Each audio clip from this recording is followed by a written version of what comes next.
The season that we've got is called Felt, and it's a season where we're really inviting audiences to get quite close with artworks. Felt is a season where people can get much more involved, they can touch things and they can take part. So the two exhibitions are Lou Miller's We Dream of Our Freedom, which is a solo exhibition which Lou has made in the collaboration with school children from St Vincent de Paul School, and a group exhibition of 12 artists called Just Browsing. Just Browsing is taking some inspiration from the retail areas around us. There's a really nice introduction to the exhibition through the work of Ivy Kalungi, who's made a film and installation called The Hair Shop. They really kind of articulate how the salon becomes this very kind of cultural space where politics and ideas and identity is shared and formed and kind of shaped. Ffion Evans is an artist from North Wales, and he makes these amazing textile sculptures that you can touch and kind of squeeze and hold, and she's really interested in how we value sight and touch differently. We've got Sophia Mohammed Noor, who is an artist who is kind of giving you some insights into her work in these beautiful handheld objects which are made from old gallery invigilator uniforms. We're showing a work by Garth Gratrix called Shy Girl.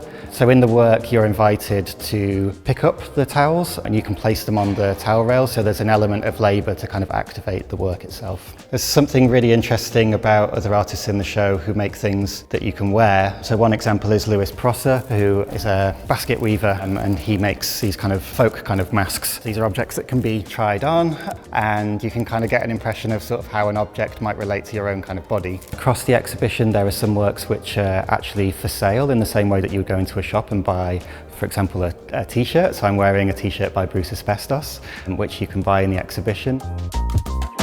I started making banners in 2020. I just joined a union at work and we were preparing to go on strike over pay and working conditions. And I really like that banner making is open to anyone. You need really basic materials to get started. It just feels like a really open and inclusive medium. I've done lots of community work before, and I have done some workshops with children, but this felt like a way to spend a period of time working with them and collaborating with them. I was worried they wouldn't understand, about community activism and the basics of union organising and all of those things, but actually they did understand it. They kind of instinctively understood it. Future Art Centres have commissioned 60 new pieces of work across the UK, including one here at the Bluecoat. All of these commissions are inspired by Freedom Road by Simon Armitage, which is a wonderful poem you can find online. So Lou worked really closely with the children. She gave them activities to do such as cyanotyping, zine making, postcard writing to strangers and friends and family members. The children responded to the poem in the theme of our freedom